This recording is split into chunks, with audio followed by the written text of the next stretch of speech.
जलील साहब, मैं एक चीज सिर्फ कहूंगा, ये शायद सरकार की हिम्मत नहीं थी। इलेक्शन कमीशन का वोट चोरी इसी सेशन के बीच पकड़ी गई, नहीं बात कर सकते हैं।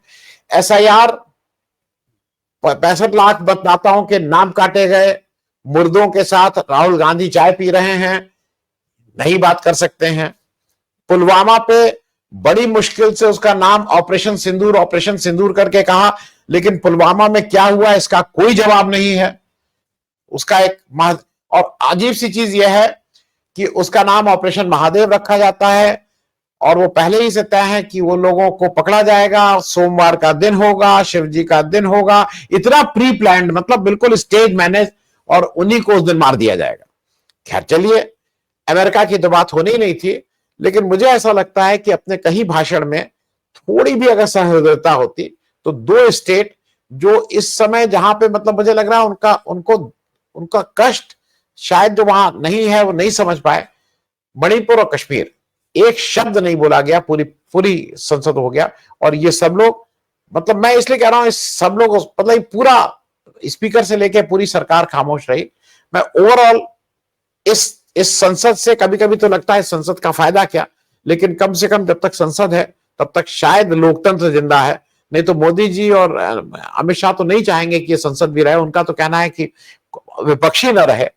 ऐसे में पूरी आपकी एक टिप्पणी, ये जो चला, ये जो तमाशा हुआ, इससे जो जो जो जन आंदोलन है उसको और बल मिलता है कि उसका और हतोत्साहित होते हैं, उनकी उनकी उनको कहीं लगता है कि नहीं अब कुछ नहीं हो सकता है। जलील साहब, अनम्यूट कर लीजिएगा।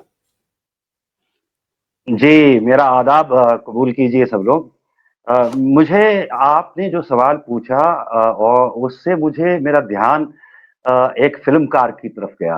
एक फिल्मकार ने कश्मीर फाइल्स के नाम से फिल्म बनाई थी, और चूंकि जज्बात लोगों के, कश्मीरी पंडितों के हवाले से, और जायज भी है, उनके साथ काफी नाइंसाफी हुई। वो एक इमोशनल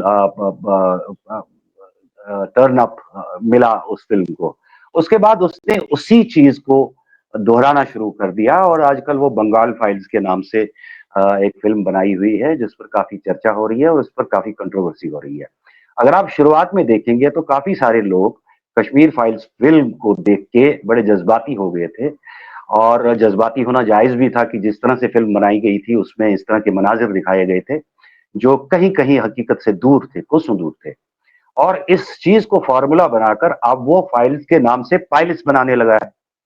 तो इस तरह यही कुछ हाल शुरुआती दौर में, जो हमारी 2014 के बाद एक खास प्लैंक पे ये सरकार बन के आई थी कि करप्शन के खिलाफ जो लोगों का काफी गम गुस्सा था, और जो बाद में फैब्रिकेटेड भी साबित हुआ, या अगर सही भी था तो अदालत ने उसको रिजेक्ट कर दिया।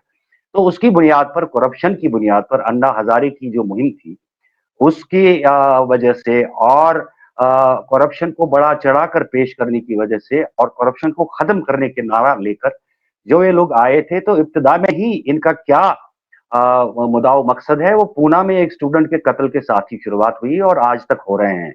और आज जब हम इंटरनेशनल मीडिया में देखते हैं, यहाँ हमें सोशल मीडिया पे जब देखते हैं तो उसमें कई तरह के कमेंट्स आते हैं, जिनमें कई इस तरह के भी कमेंट्स होते हैं जिससे दिल छलनी हो जाता है। लेकिन इंटरनेशनल मीडिया में अभी अभी हाल ही में कहीं एक वीडियो बरसरे-आम आया था, एक बुजुर्ग को जय श्री राम का नारा देने के लिए बहुत बुरी तरह मारा जा रहा है, और टीआरटी जो कि एक फॉरेन चैनल है, उस पे वो बहुत वायरल, उसकी जो क्लिप है बहुत वायरल हो रही है। तो ये हुई ऑन ग्राउंड क्या सिचुएशन है कि जिस चीज के लिए ये लोग आए थे, वो उसमें अब हम 3000 बीघा एक साथ एक डिस्ट्रिक्ट एक शख्स के नाम कर रहे हैं, तो करप्शन का ये हाल है। इतना कर्व हुआ है करप्शन कि अब 2 बीघा, 10 बीघा, 100 बीघा या 100 एकड़ हम नहीं दे रहे हैं, बल्कि 300 बीघा एक डिस्ट्रिक्ट की किसी शख्स को दे रहे हैं। तो ये हुई करप्शन के हवाले से जहां तक इक्तदार में आने की बात थी। लेकिन जहां अब संसद के चलने की बारे में बात है, तो जब बुजुर्ग लोग, या अब हम जब हम पढ़ते हैं या बड़ों से सुनते हैं कि संसद किस तरह चला करती थी जवाहरलाल नेहरू के दौर में, शास्त्री जी के दौर में, इंदिरा गांधी के दौर में, एवं जिन पर इमरजेंसी का सबसे बड़ा इल्जाम है कि डेमोक्रेसी को उन्होंने कत्ल किया। तो उनका भी अगर ये इतिहास देखा जाए तो उससे बिल्कुल मुनफरिद है। इससे इससे और बड़ी क्या मिसाल दी जा सकती है कि जितने भी काले कानून हैं वो अपोजिशन को बाहर रख के पास किए गए। मैं बीएनएस की बात करूंगा, इसी तरह जो सीईसी को सिलेक्ट करने की बात है, उसके बारे में किस तरह सुप्रीम कोर्ट के वर्डिक्ट को उल्टा कर दिया गया अध्यादेश लाके। तो ये सारा कुछ अब एक मतलब एक ड्रामा सा लगता है। पहले जिस तरह ये जो फाइल्स वाली फिल्में कुछ हद तक सही लगती थी, अब लोग उसमें इंटरेस्ट नहीं ले रहे हैं। जैसे आप उदयपुर फाइल्स का अंजाम देखिए, तो अब लोग देखने भी नहीं जा रहे हैं। तो इसी तरह अब लोग काफी फ्रस्ट्रेशन में मुब्तला हुए हैं, क्योंकि उनको जज्बातियत का एक बहुत बड़ा कीमत बेरोजगारी की सूरत में, डिसइंटीग्रेशन की सूरत में, फेडरलिज्म को नुकसान पहुंचाने की सूरत में, और बिलाखिर जमहूरियत को खत्म होते हुए देखते हुए लोग अब इस तरह इस हद तक फ्रस्ट्रेट हुए हैं कि अब वो सड़कों पर निकले हैं। जैसा कि कहा गया, अपोजिशन ने या जो लोग जमहूरियत में यकीन रखते हैं, डेमोक्रेसी में यकीन रखते हैं, उन्होंने सारे जितने उनके पास साधन हैं उन्होंने वो कंज्यूम कर लिए। और सबसे बड़ा साधन जो है वो सुप्रीम कोर्ट है। और कोर्ट की जो, मैं ये नहीं कहूंगा ऑनरेबल कोर्ट के बारे में कि हुए हैं, ऐसी भी टिप्पणियां हो रही हैं कि कहीं कहीं कोर्ट से भी जो फैसले हुए हैं वो उनमें उनके बारे में रिजर्वेशंस हैं। लेकिन जब इंसाफ कहीं से नहीं मिला, और जब नहीं मिलता है, ये हमारे सामने तारीख है। अभी बांग्लादेश और श्रीलंका की बात तो कोई ज्यादा देर नहीं गुजरी है, जब वहां पे ऑटोक्रेसी एक लकीर को क्रॉस कर गई तो बॉल कोर्ट रूम से बाहर निकल के लोगों की अदालत में आ गई। और हम देख रहे हैं कि आहिस्ता आहिस्ता यहाँ पर जो हो रहा है, अब बिहार एक मिसाल है। हमें ये याद रखना चाहिए कि हिंदुस्तान में जितनी बड़ी तहरीकें निकली वो या तो बंगाल से निकली या तो बिहार से निकली।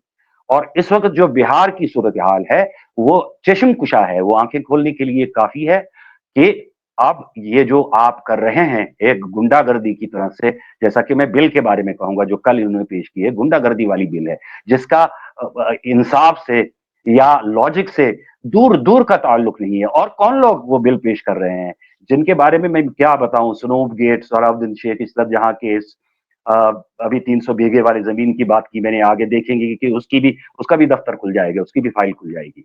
और रेमिटेंस ऑफ लोन्स, हजारों लाखों करोड़ रुपए जो दिए गए हैं लोगों को, उनका हिसाब किताब इन्हीं से लिया जाएगा एक वक्त पे।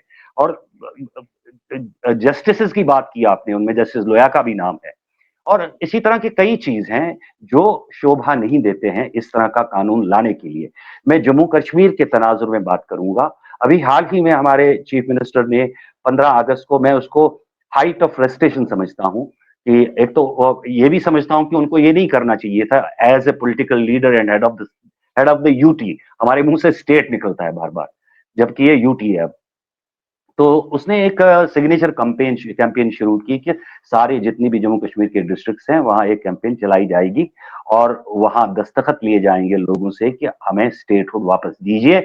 और वो फिर सेंट्रल गवर्नमेंट को भेजा जाएगा और सुप्रीम कोर्ट को भेजा जाएगा। और सुप्रीम कोर्ट को इसलिए भेजा जाएगा क्योंकि पिछली वाली पीसी पे वहां से एक टिप्पणी आई थी कि अगर हम स्टेटहुड की वापसी की बात करते हैं तो हमें जरूर पहलगाम वाकये को कंसिडर करना चाहिए।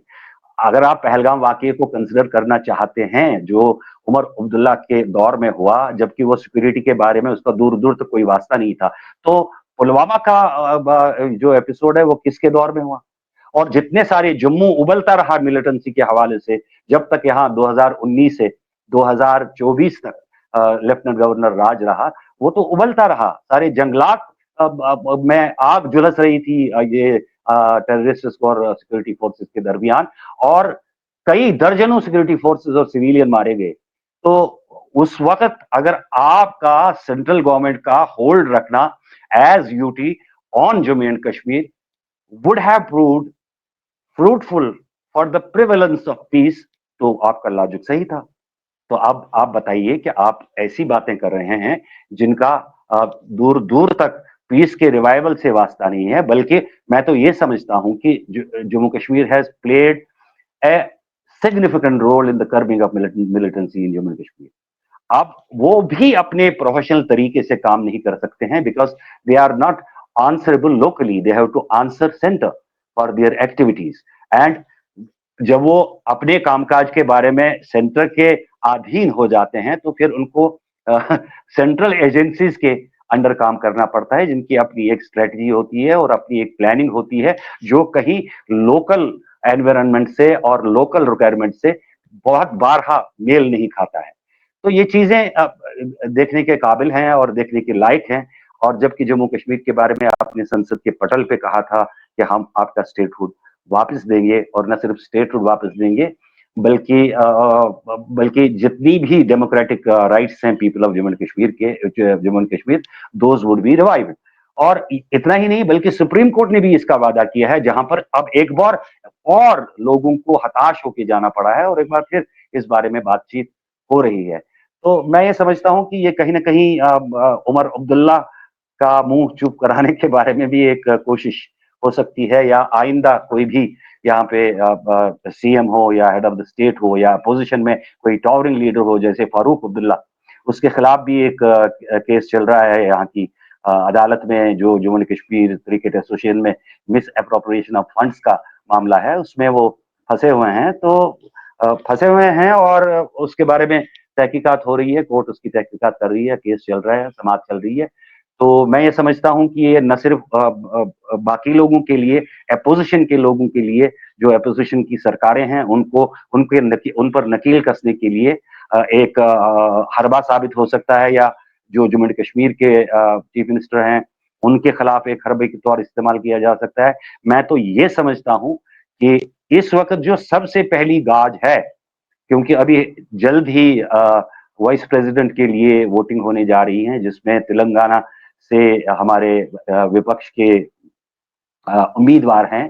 तो अभी इम्तिहान में फंसे हुए हैं चंद्रबाबू नायडू कि वो क्या करें। अब इसका भी जवाब दे रहे हैं, अरे वो आंध्रा से नहीं है, वो तेलंगाना से है। तो कई तरह की तावीलें आ रही हैं, लेकिन जब आप पब्लिक सेंटिमेंट की बात करते हैं तो वहां पे ये दलीलें नहीं चलती हैं। लोग देख रहे हैं और सारी नजरें इस वक्त चंद्रबाबू नायडू पर हैं। वो क्या फैसला करते हैं, वो भी एक तारीख साज फैसला होगा कि वो किस तरफ जाते हैं। तो वो उन पर इस वक्त उनके हाथ बांधने के लिए भी ये एक कोशिश हो सकती है। और मैं समझता हूं कि नीतीश बाबू पर भी और नायडू साहब के लिए भी ये कहीं ना कहीं एक गहरी चोट साबित हो सकता है फ्यूचर में, उनको अपने जामों में रहने के लिए पाबंद करने के लिए। जी।